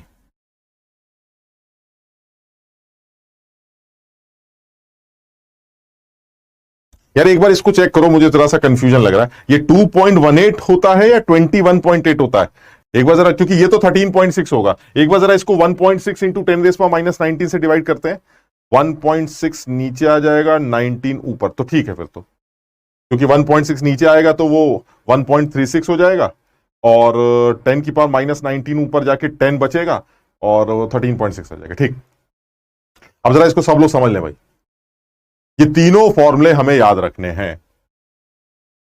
हाँ, 12th में पढ़ा था, इजी है। इजी इसलिए भी है क्योंकि कैलकुलेशन थोड़ी ना, मतलब हमें डिराइव थोड़ा ना करने, तो मैं सिर्फ तुम्हें डिराइव करके दिखा रहा हूं ताकि तुम्हें लगे कि भाई ऐसा बोर ने कुछ कमाल नहीं करके दिखा दिया। अगर मैं डायरेक्ट ये लिख देता तुम्हें लगता है यार पता नहीं कहां से आ गया, तो इसलिए मैंने सिर्फ डिराइव किया। लेकिन फिर भाई, लेकिन तुम नहीं करोगे यार, ये याद करने हैं यार, इन फॉर्मुलों को तो याद करना है ना यार, तभी तो जुगाड़ बनेगा। तो ये काम की बात है।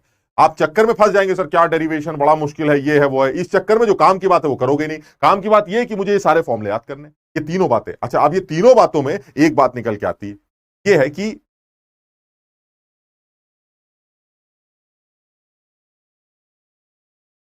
हम ये जितने भी कैलकुलेशन कर रहे हैं, ये सिंगल इलेक्ट्रॉन सिस्टम के लिए क्यों कर रहे हैं? यानी कोई मुझसे पूछे कि हाइड्रोजन के सेकेंड ऑर्बिट की रेडियस क्या है, तो मैं निकाल लूंगा। हीलियम प्लस के सेकेंड ऑर्बिट की रेडियस क्या है, वो भी निकाल लूंगा, because helium plus is single electron system. लेकिन हीलियम के सेकेंड ऑर्बिट की रेडियस क्या है, ये नहीं आती मुझे, because helium is not a single electron system, helium has 2 electrons. Helium plus is single but helium is 2। Sir ऐसा क्यों है कि ये जो बोर ने डिराइव किया है वो सब हाइड्रोजन के सब सिंगल इलेक्ट्रॉन सिस्टम के लिए डिराइव किया है? तुम जरा सी अकल लगाओ, तुम्हें अपने आप पता चल जाएगा। देखिए जरा, तुमने ये कहा था कि सर ये न्यूक्लियस है, और इस न्यूक्लियस के चारों तरफ ये इलेक्ट्रॉन चक्कर काट रहा है, और इस इलेक्ट्रॉन पे दो तरह के फोर्स लग रहे हैं, एक अंदर की तरफ एक बाहर की तरफ। यही हुई थी हमारी बात, और इन्हीं दोनों फोर्सेस को बैलेंस करके ही तुमने सारी कहानी शुरू की है। रेडियस वेलोसिटी, रेडियस से वेलोसिटी आ रही, वेलोसिटी से एनर्जी आ रही, सब कुछ एक ही, यानी सारी कहानी यहीं से स्टार्ट हुई है। अब अगर सारी कहानी यहीं से स्टार्ट हुई है, तो क्योंकि तुमने इस इलेक्ट्रॉन पे सिर्फ दो ही फोर्स कंसीडर कर लिए भाई। क्यों सर, एक यहां से लग रहा, एक वहां से लग रहा। अरे यार, अगर ये मल्टी इलेक्ट्रॉन सिस्टम होता तो एक इलेक्ट्रॉन यहां होता, एक यहां होता, एक यहां होता, अलग अलग ऑर्बिट्स में घूम रहे होते ऐसे, तो क्या ये सारे इलेक्ट्रॉन इसके ऊपर रिपल्सिव फोर्सेस ना लगा रहे होते ऐसे? क्या मैंने ये सारे फोर्सेस कंसीडर किए? नहीं सर, आपने सिर्फ ये बोला अंदर खींच रहा बाहर खींच रहा, खत्म हो गई कहानी। यानी अगर आपने बाकी सारे फोर्सेस कंसीडर नहीं किए और सिर्फ F1 F2 को इक्वेट करके ये सारे डेरिवेशंस किए, तो दैट मींस आपने पहले ही अज्यूम कर लिया कि सारी कहानी सिंगल इलेक्ट्रॉन सिस्टम के लिए है। अगर ये मल्टी इलेक्ट्रॉन सिस्टम होती तो 36 और फोर्स लग रहे होते जिनको बैलेंस कंपोनेंट ले लेके करना पड़ता, और हमने ऐसा कुछ नहीं किया। क्लियर है ये वाली बात? यानी ये सिर्फ सिंगल इलेक्ट्रॉन सिस्टम की कहानी है, और इस सिंगल इलेक्ट्रॉन सिस्टम के लिए ही ये सारे फॉर्मूले डिराइव किए गए। हम हीलियम प्लस के चौथे ऑर्बिट में नाचते हुए इलेक्ट्रॉन की वेलोसिटी बता सकते हैं, लेकिन हम हीलियम के अंदर चौथे ऑर्बिट में नाचते इलेक्ट्रॉन की वेलोसिटी नहीं बता सकते, क्योंकि मुझे उस टाइम पर वेलोसिटी का कोई फॉर्मूला पता ही नहीं है। Because all these formulae they all are derived from a single electron system via balancing two forces F1 and F2। और ये जितने 36 फोर्सेस हैं, इन सबको कैंसिल, मैंने इनको कंसीडर ही नहीं किया। क्लियर है ये सबको? ये वाली बात समझ में आ रही है? शाबाश। इसलिए सारी कहानी सिंगल इलेक्ट्रॉन सिस्टम के लिए। तो हमने तीन बातें कर ली।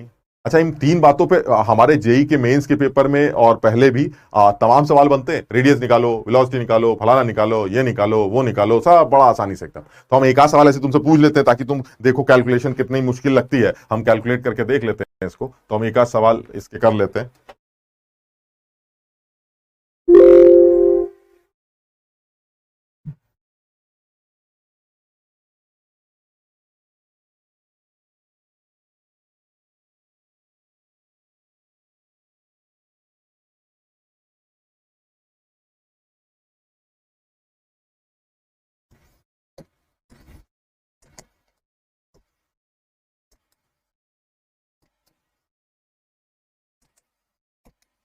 velocity of an electron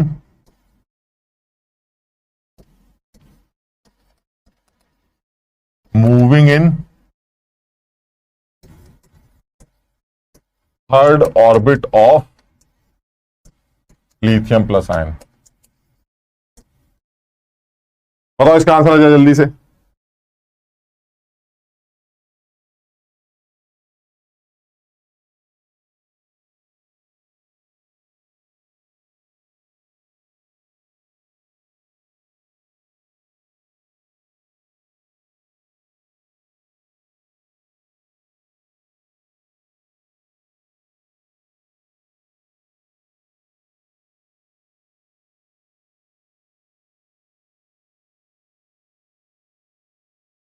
हाँ बिल्कुल जिगर, बिल्कुल चलेगा। आप कोचिंग के ओल्ड मॉडल जो भी आपके पास पड़े हैं, आप उससे सॉल्व करना स्टार्ट कर दीजिए।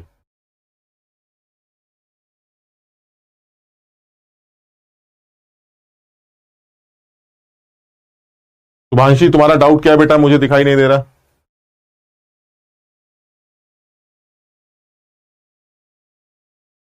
शाबाश, लोगों ने आंसर देने स्टार्ट कर दिए। माय गॉड, कुछ लोग सही बता रहे हैं, कुछ लोग गड़बड़ कर रहे हैं। अरे भाई ये सवाल ही गलत है।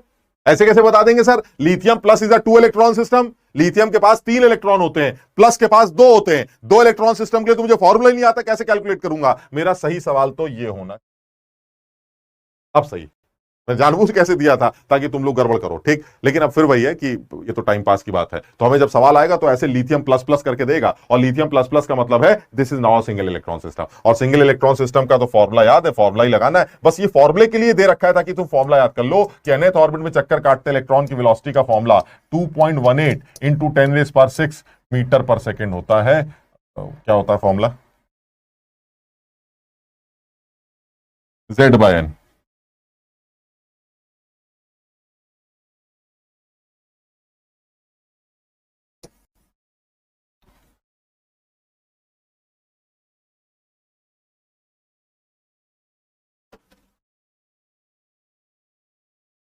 तो ये 2.18 इंटू 10⁶ Z/n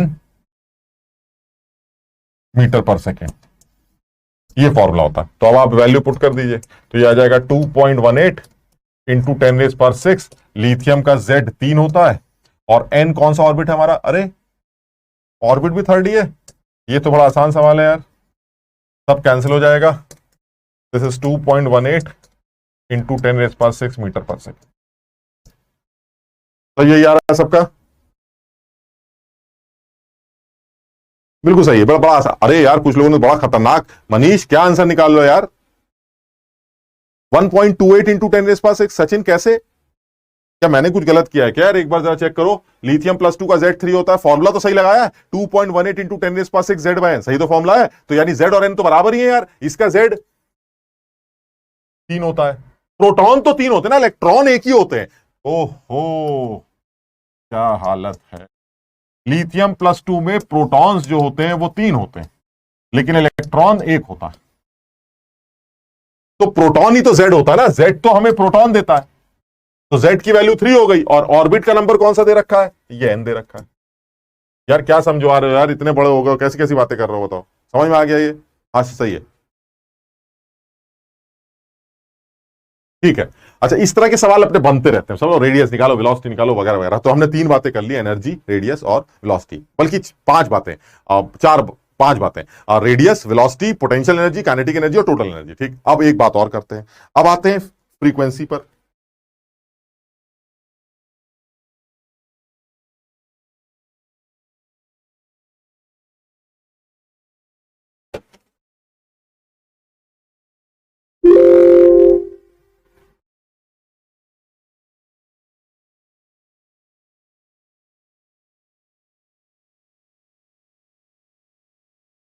टाइम पीरियड या फ्रीक्वेंसी की बात करते हैं, तो अब जरा टाइम पीरियड, ये थोड़े से अच्छे सवाल हो गए।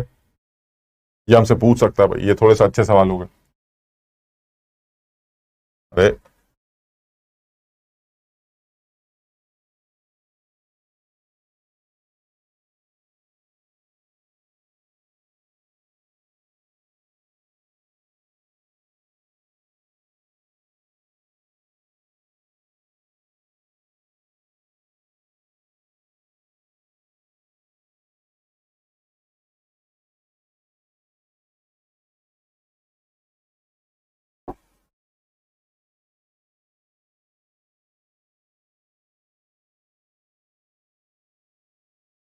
यार ये चल क्यों नहीं रहा है?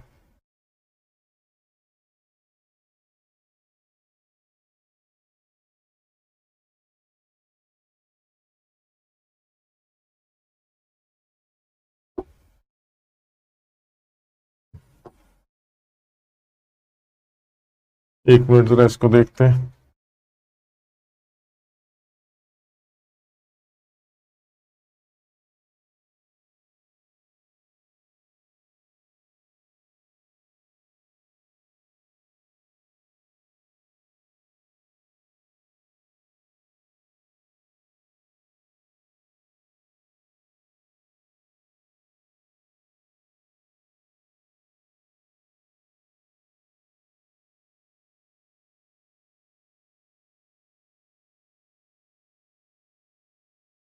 जरा एक मिनट, जरा इसको चेक कर ले।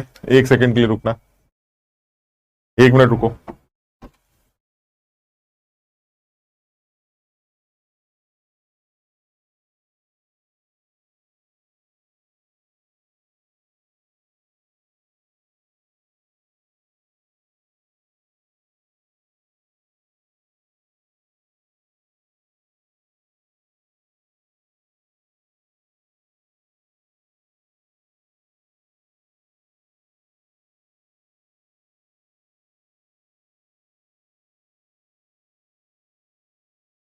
जरा सा एक मिनट रुकना भाई, ये जरा कुछ हल्की सी प्रॉब्लम आई है, हैंग कर गया, तो अभी एक मिनट रुको, अभी चेक करते हैं।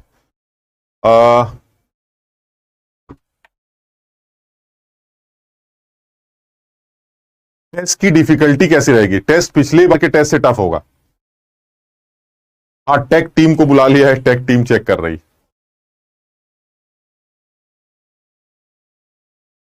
बस 2 मिनट रुकना।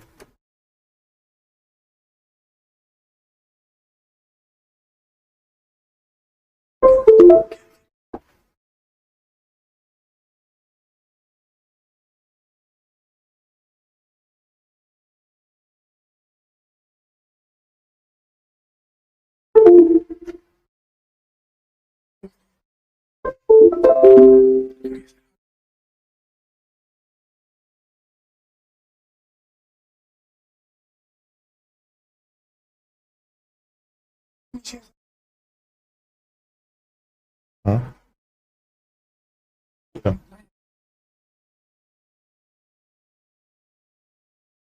यही है ना?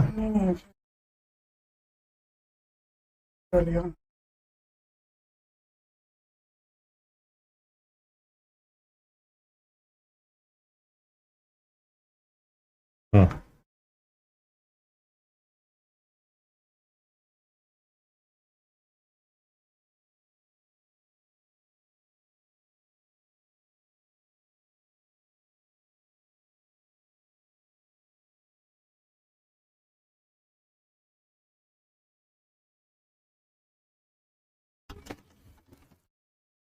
ठीक है, तो अब ये हम इसमें थोड़ा सा अपना टाइम पीरियड की भी बात करते हैं कि एक इलेक्ट्रॉन जब न्यूक्लियस के चारों तरफ चक्कर लगाएगा तो उसका टाइम पीरियड कैसे निकालेंगे। अब देखो, ये अच्छा सवाल हो गया। ये मेंस लेवल की बातें तो हमने कर ली, रेडियस निकालो, वेलोसिटी। अब देखो, मैंने टाइम बर्बाद नहीं कर रहा हूं मैं कि आप तुमको 36 तरह के वेलोसिटी निकलवाऊं और 36 तरह के रेडियस और 36 तरह की एनर्जी निकलवाऊं। वो सवाल मैं डीपीपी में डालता रहूंगा, आप आसानी से वो काम करते रहेंगे। लेकिन जो करना है वो ये टाइम पीरियड वाली भी बात करते हैं। टाइम पीरियड कैसे कैलकुलेट करेंगे?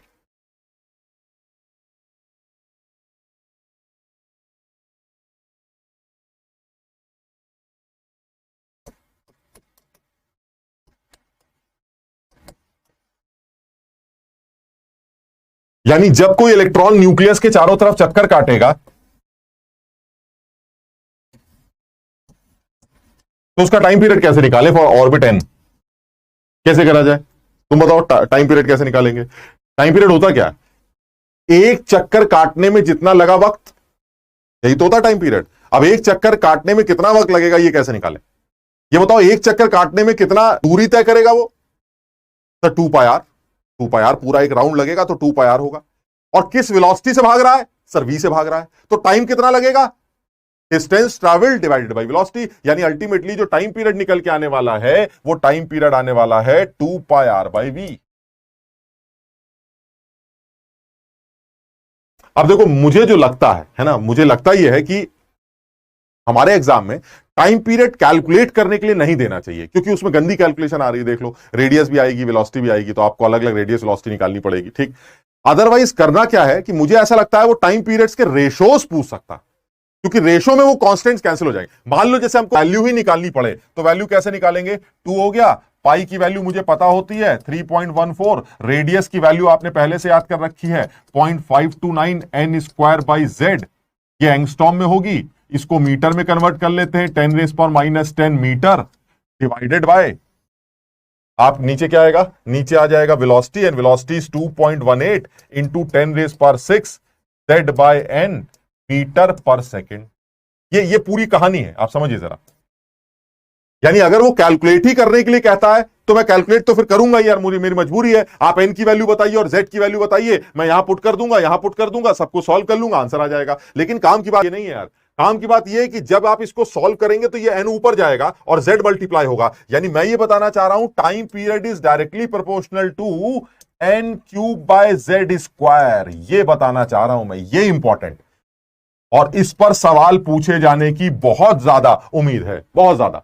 यानी किसी भी ऑर्बिट में चक्कर काटते हुए इलेक्ट्रॉन का जो टाइम पीरियड होगा वो N cube by Z square से गवर्न होगा। एन ज्यादा होगा तो टाइम पीरियड बड़ा होगा, जेड ज्यादा होगा तो टाइम पीरियड कम होगा। यानी कहना वो ये चाह रहा है कि किसी भी इलेक्ट्रॉन का, किसी सिंगल इलेक्ट्रॉन सिस्टम के लिए, सबको सिंगल इलेक्ट्रॉन सिस्टम, देख लो सारे फॉर्मूले वही सिंगल इलेक्ट्रॉन वाले हैं। सिंगल इलेक्ट्रॉन सिस्टम के लिए अगर आप किसी इलेक्ट्रॉन का टाइम पीरियड कैलकुलेट करना चाहते हैं तो पर्टिकुलर ऑर्बिट में अगर वो जेड एटॉमिक नंबर वाले न्यूक्लियस के चारों तरफ चक्कर काट रहा है तो उसका टाइम पीरियड अगर एब्सोल्युटली कैलकुलेट करना है तो ऐसे कैलकुलेट करिएगा, 2πr/v से r की वैल्यू रखिएगा, v की वैल्यू रखिएगा, सॉल्व करिएगा। और अगर आपको सिर्फ रिलेशन चाहिए या कुछ लिंक चाहिए, आपस में रिलेशन निकालने हो कि इसका इतना है उसका कितना होगा, तो ये सारे कांस्टेंट्स तो कैंसिल ही होंगे। तो फिर आपका आंसर इस एक्सप्रेशन से निकल के आने वाला कि time period is directly proportional to N cube by Z square. तो हमें दो तरह के सवाल बन सकते हैं, बल्कि 3 तरह के सवाल बन सकते हैं। एक ही जेड के अंदर 2 एन दे दिए जाए अलग अलग और टाइम पीरियड का रेशो निकले, या 2 अलग अलग जेड के अंदर सेम एन का टाइम पीरियड निकलवाए, या जेड भी अलग कर दे और एन को भी अलग कर दे तो टाइम पीरियड का रेशो निकलवाए। ये 3 तरह के सवाल बन सकते हैं, मैं तुम्हें बना के दिखाता हूं। सब लोगों को ये बात समझ में आ रही है? This is directly proportional to N cube by Z square. शाबाश, ठीक। अब देखो जरा एक सवाल करते हैं, अभी समझ में आएगी ये वाली बात। मैं पहला सवाल बना रहा हूं, रेशो ऑफ टाइम पीरियड किसका? पहला part, n is equal to 2 and n is equal to 4 for lithium plus 2 ion. बताओ इस सवाल में क्या काम है? इस सवाल में z कॉमन है, बिकॉज मैंने लिथियम के ही दोनों ऑर्बिट में अगर इलेक्ट्रॉन चक्कर काटता तो उसका टाइम पीरियड का रेशो पूछा है। ठीक, दूसरा सवाल क्या है? दूसरा क्या पूछ सकता है? दूसरा पूछ सकता है n इज इक्वल टू, नहीं, n is equal to 2 for helium plus and lithium plus 2। इसमें क्या पता चला? n तो फिक्स है लेकिन z की वैल्यू बदल गई, यहां z2 है और यहां z3। ठीक, और तीसरा सवाल क्या हो सकता है जो जिसके पूछे यार ज्यादा चांस लगते हैं क्योंकि ये थोड़ा सा अच्छा सवाल है। n is equal to 2 for helium plus and n is equal to 1 for beryllium plus 3। ये 3 तरह के सवाल रेशो के ऊपर बनाए जा सकते हैं। रेशो का मतलब समझ लो कि एक का टाइम पीरियड दे रखा है, दूसरे का निकालो। उसमें वो कांस्टेंट्स की जरूरत नहीं है, क्योंकि जब रेशो लिया जाएगा तो सारे कांस्टेंट्स कैंसिल हो जाएंगे, तो जो भी आंसर डिसाइड करेगा वो N cube by Z square ही करेगा। सब लोगों को समझ में आ रहा है? फटाफट ये लोग आंसर भी दे रहे हैं, शाबाश। यानी अगर एन की वैल्यू 2, पहले सवाल का आंसर कैसे निकाला जाए? पहले सवाल का आंसर निकालने के लिए अगर एन की वैल्यू 2 और एन की वैल्यू 4 है, लिथियम प्लस 2 कॉमन है, तो हमने पढ़ा है time period is directly proportional to N cube by Z square. और पहले वाले सवाल में क्योंकि z कॉमन कर दिया, n बदल रहा है, इसलिए आपका t1 बाय जो t2 निकल के आएगा जिस वो आएगा n बदल रहा है, यानी n1 cube divided by n2 cube, because z तो कॉमन है, divided by Z square divided bye Z square. Z square दोनों का 3 है क्योंकि लिथियम प्लस 2 के लिए z 3 होता है, तो जेड स्क्वायर कैंसिल हो जाएगा and answer will be n1 cube divided by n2 cube. और n1 n2 की वैल्यू आपको दे रखी है 2 का क्यूब डिवाइडेड बाय 4 का क्यूब। 2 का क्यूब डिवाइडेड बाय 4 का क्यूब कितना आ जाएगा? जो भी आ जाएगा ये आंसर आ जाएगा। ठीक, इधर आते हैं दूसरे वाले सवाल में क्या हो रहा है? दूसरे वाले सवाल में n तो फिक्स है लेकिन z बदल रहा है, यानी आप फिर वही है दूसरे वाले, ये पहला वाला पार्ट हो गया। दूसरे पार्ट की बात करते हैं। दूसरे पार्ट का आंसर क्या आएगा? T1/T2 is equal to N1 cube. N तो हमारा कॉमन है तो इसको कॉमन ही रखते हैं ना, इसको N ही ले लेते हैं सिर्फ, तो हमारा ये N ही रहता है, तो N ले लेते हैं। यानी ये आ गया आपका N cube by Z1 square divided by N cube by Z2 square, and that is Z2 square by Z1 square. What is Z2? Z2 is lithium, that is 3 का square. And what is Z1? Z1 is helium plus, that is 2 का square, and it should be 9/4। ठीक, तीसरा part करते हैं। तीसरे part में देखो क्या कह रहा है, N भी बदल रहे हैं और Z भी बदल रहे हैं, तो ऐसे में वो पूरा फॉर्मूला लगा देते हैं। T1/T2 is equal to N1 cube by Z1 square divided by N2 cube by Z2 square. What is N1? N1 is 2, so 2 का cube divided by Z, helium का कितना? हीलियम का Z2 यानी 2 का square divided by N2 cube, N2 is 1 यानी 1 का cube divided bye Z2 कितना? Beryllium का 4 का स्क्वायर। इसको सॉल्व कर लीजिए, ये कितना आ जाएगा? 16 इंटू 2, शायद 32:1 आ जाए। शाबाश, बहुत सारे बच्चे कर रहे हैं इसको, तो अरे वाह, भावेश ने सारे आंसर बिल्कुल सही बताए, शाबाश। ये 1:8 आ रहा है क्या? इसको सॉल्व किया क्या तुमने? दिस 1:8, 1:8, यानी पहले सवाल का आंसर 1:8, दूसरे का 9/4 और तीसरे का 32:1। और इनमें से कुछ भी पूछ सकता है, बस हाँ, अब ये कहते कि नहीं हमें तो दूसरे का टाइम पीरियड चाहिए, तो ऐसे में फिर वो बड़ा वाला फॉर्मूला लगा कि आपको टाइम पीरियड निकालना पड़ेगा, जिसकी उम्मीद कम लगती है यार, क्यों इतनी मजदूरी थोड़ी ना करवाएगा आपसे। आपको तो सिर्फ आपसे तो सिर्फ वो ये जानना चाहता था कि आपको पता है कि टाइम पीरियड N³/Z² के साथ लिंक होता है, तो अगर वो N³/Z² के साथ लिंक होता है तो ऐसे में आप रेशोस कैलकुलेट कर सकते हैं ताकि कांस्टेंट्स की जरूरत ना पड़े। शाबाश, बहुत सारे बच्चे सही जवाब दे रहे हैं, वेरी गुड।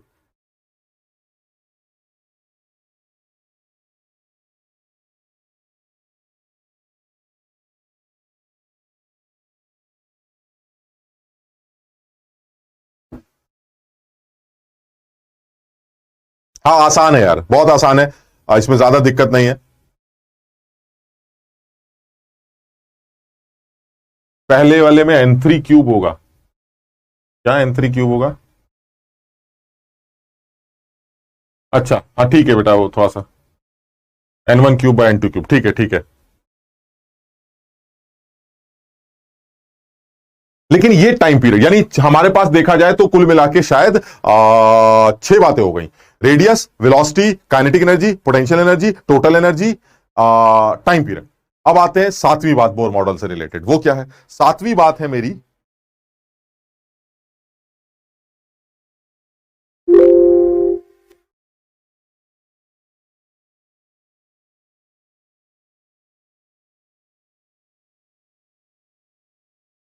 सातवीं बात निकल के आ रही है,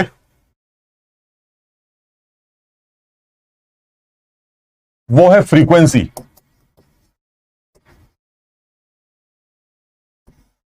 और तुम जानते हो फ्रीक्वेंसी इज 1/T। खत्म हो गई बात। यानी अगर आपको फ्रीक्वेंसी निकालनी है तो इट विल बी V/2πr। यानी अगर आपको पूरा सॉल्व करना है तो V की वैल्यू और R की वैल्यू रख दीजिएगा। V की value 2.18 into 10⁶ Z/N metre per second divided by R की वैल्यू 2 इंटू पाई, और R आ गया 0.529 N² इंटू 10⁻⁻10 मीटर। क्योंकि एंगस्ट्रॉम में होता है ना, तो मैंने मीटर में कन्वर्ट कर लिया, ताकि होगा क्या, मीटर से मीटर कैंसिल हो जाएगा और आंसर ये फ्रीक्वेंसी का पर सेकंड आ जाएगा। हर्ट्स पर सेकंड इज हर्ट्स, तो जो भी है फ्रीक्वेंसी की वैल्यू आपकी पर सेकंड मिल जाएगी। ये तो तब है जब आपको लंबा कैलकुलेशन करना हो कि भाई मुझे यहां पर फ्रीक्वेंसी चाहिए बस।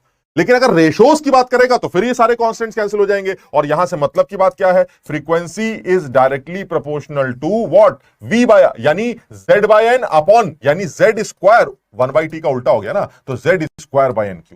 ये अपने मतलब की बात।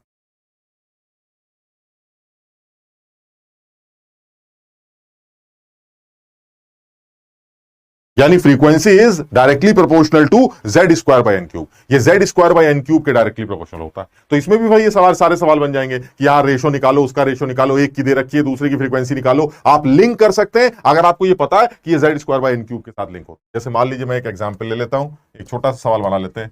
If the frequency of an electron moving in third orbit of helium plus is equal to, कुछ भी ले लेते हैं, sigma. Then find out the frequency of an electron moving in second orbit of lithium plus 2. कितना अच्छा सवाल, छोटा सा ऑब्जेक्टिव। ये सब सवाल बहुत, मतलब सुनो, जिन बच्चों को आइडिया नहीं रहता उनको कुछ समझ में नहीं आता कि करना क्या है, और जो समझ जाते हैं, जो याद रखते हैं, उनके लिए आसान हो जाता है। तो तुम लोग ने भी सब पढ़ रखा है, ऐसा नहीं कि तुम्हें पता नहीं है, आसान सी चीजें हैं। हमें दे क्या रखा है, फ्रीक्वेंसी दे रखी है थर्ड ऑर्बिट में नाचते हीलियम प्लस के अंदर, सिग्मा दे रखी है। तो हमारा जो ये आंसर आएगा वो सिग्मा के टर्म्स में आएगा। अब समझ में आ रहा है, रेशो निकालने तो पूरा सवाल तो करना नहीं है, सीधे इसी एक्सप्रेशन से काम चल जाएगा। तो अब आप इस एक्सप्रेशन से काम चला लीजिए। ये हो गया आपका फ्रीक्वेंसी पहली वाली डिवाइडेड बाय फ्रीक्वेंसी दूसरी वाली is equal to Z1 square into N2 cube, समझ लेना अपने आप, upon Z2 square N1 cube. ये आ गया आंसर, खत्म हो गया। वो जब डिवाइड करोगे ना तो N1 जो नीचे वाला N2 होगा वो ऊपर चला जाएगा। तो ये आ गया। अब आप देख लीजिए क्या क्या दे रखा है। पहली फ्रीक्वेंसी सिग्मा है, दूसरी फ्रीक्वेंसी F2 है जो हमें निकालनी है। Z1 जो दे रखा है वो कौन सा दे रखा है, देखिए Z1 हीलियम का, यानी 2 का स्क्वायर हो गया। चलिए बहुत बढ़िया। और N2 का क्यूब, N2 नीचे वाला है वो है सेकेंड ऑर्बिट, और ये है Z, तो N2 का क्यूब यानी 2 का क्यूब। चलिए ये भी बहुत बढ़िया है, डिवाइडेड बाय Z2 का स्क्वायर। Z2 कौन सा है हमारा, नीचे वाला लिथियम, यानी 3 का स्क्वायर हो गया। और हमारा N1 का क्यूब यानी पहले वाले का क्यूब कौन है, थर्ड ऑर्बिट का क्यूब। बस आप इसको सॉल्व कर लीजिए। This is 2 raise to power 5 upon 3 raise to power 5। 2 raise power 5 कितना होता है, 32, और 3 की पावर 5 पता नहीं क्या होती है, किसी को पता भाई? 3 रेज़ पावर 5, 3 रेज़ पावर 5 का बताओ भाई जल्दी से, जो भी आता है कोई तो बताए। 3 रेज़ पावर 5 कोई बता ही नहीं रहा। 3 रेज़ पावर 5 क्या होगा भाई, 3 3 9 9 3 27 81 81 इंटू 3, 81 इंटू 3 कितना, 243।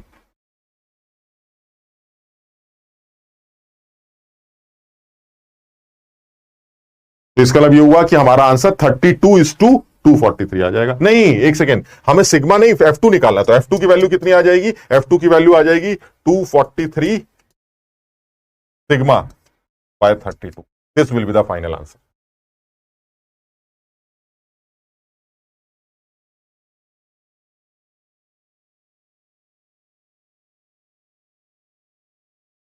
यानी ये फ्रीक्वेंसी का सवाल बन गया।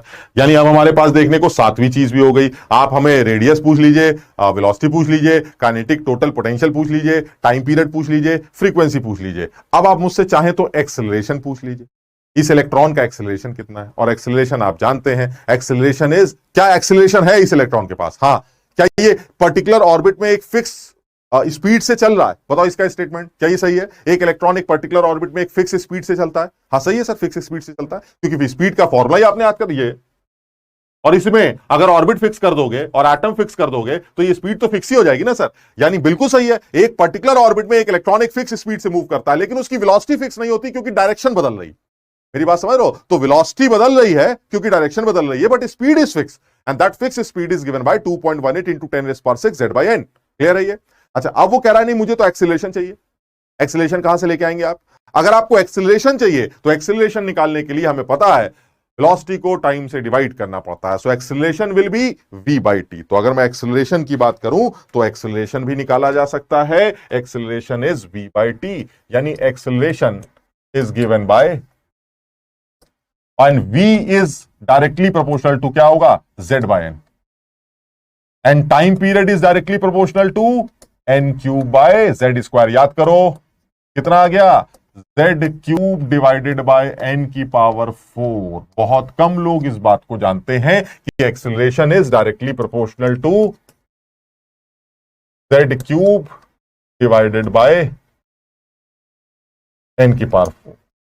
इस पर भी कोई सवाल बना सकता है। हालांकि बुक्स में इसके ऊपर सवाल देखे तो नहीं है, लेकिन इसके ऊपर भी सवाल बनाया जा सकता है। यानी आप उस इलेक्ट्रॉन का acceleration Z cube by N की पावर 4 से लिंक कर सकते हैं। रेशियोज वगैरह, वही जैसे अभी सवाल कर रहे थे, रेशियोज वगैरह के सवाल बनाए जा सकते हैं। आप बड़ी आसानी से ये काम कर सकते हैं। आपको इतनी बातें बोर मॉडल के बारे में पता होनी चाहिए। हम अभी स्पेक्ट्रम से लिंक नहीं कर रहे हैं इसको, क्योंकि वो स्पेक्ट्रम वाली बात तो थर्ड पोस्टुलेट से निकल के आती, समझ रहे हो बात को। लेकिन अभी सीधी सीधी बात कर रहे हैं कि आप इलेक्ट्रॉन की एनर्जी कैसे निकालेंगे, आप इलेक्ट्रॉन की एनर्जी, काइनेटिक पोटेंशियल वगैरह कैसे निकालेंगे, वेलोसिटी, टाइम पीरियड, फ्रीक्वेंसी कैसे निकालेंगे।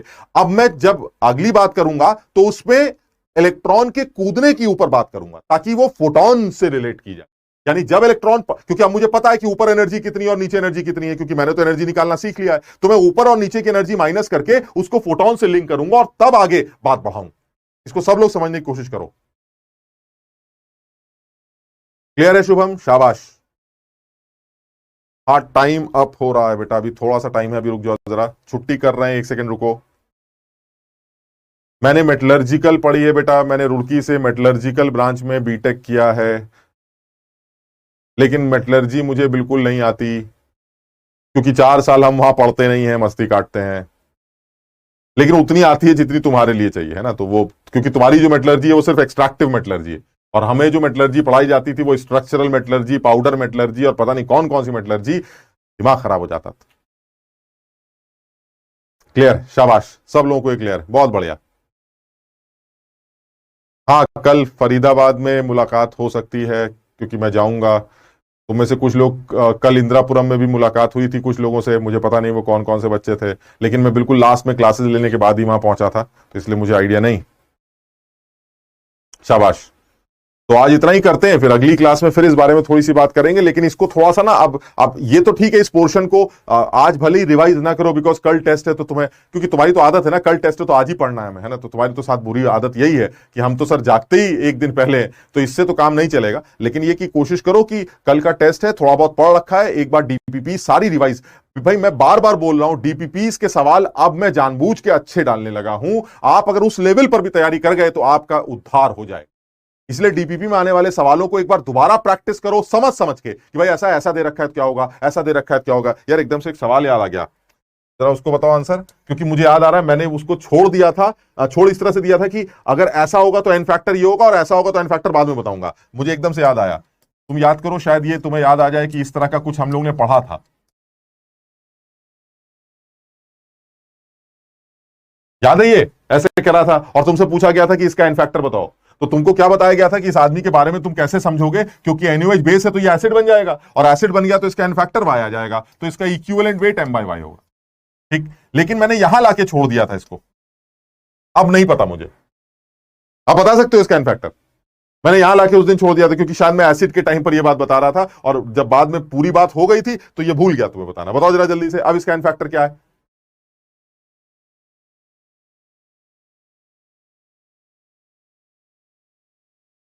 जरा जल्दी से बताओ इसका एन फैक्टर। नीचे नीचे वाले केस में कैसे निकाले? नीचे ऑक्सीडाइजिंग एजेंट है, तो क्या इसका एन फैक्टर एच देख के निकाला जाएगा? नहीं सर, ऑक्सीडाइजिंग एजेंट के केस में यह आदमी रिड्यूसिंग एजेंट की तरह बिहेव करेगा, और अगर ये रिड्यूसिंग एजेंट की तरह बिहेव करेगा तो इसका एन फैक्टर इलेक्ट्रॉन ट्रांसफर से निकाला जाएगा। देखते हैं किसको याद आ रहा है।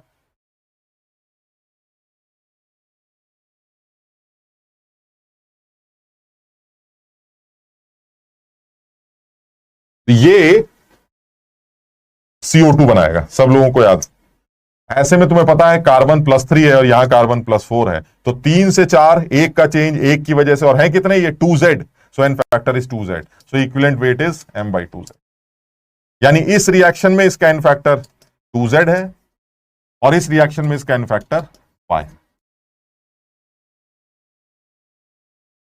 2 नहीं, ओ 4, 2, मुझे पता था 2 बताओगे बहुत सारी, ये 2Z है, कार्बन देखो ना, 2 इंटू Z, 2Z है ना, तो एन फैक्टर 2Z आएगा, 2 नहीं आएगा, 2 नहीं 2Z। हाँ शाबाश, कुछ बच्चे समझ गए अब इसको। तो इस बात, इसको सही से, इन सब चीजों को एक बार रिवाइज करते हैं कायदे से, है ना। तो चलो, ऑल द बेस्ट टेस्ट के लिए, अच्छी तरह से मेहनत करना, अच्छी तरह से टेस्ट देना, कुछ गलतियां होंगी उसको अगले टेस्ट में दूर करने की कोशिश करना। लेकिन आज इस बार के टेस्ट में वो गलती नहीं होनी चाहिए जो पिछले टेस्ट में हुई थी, कि सर मोल ही गलत निकाल के चले आए, एटम ही गलत निकाल के चले आए, वो गलती नहीं करनी। कल नई गलती करेंगे, पुरानी नहीं करेंगे, ये मेरा टारगेट है। नंबर मेरे कुछ भी आए मुझे फर्क नहीं पड़ता, मैं कल के टेस्ट में पुरानी गलती रिपीट नहीं करूंगा, ये है मेरा पर्पस, दैट्स इट। ठीक है, ठीक है, all the best, bye bye, thank you.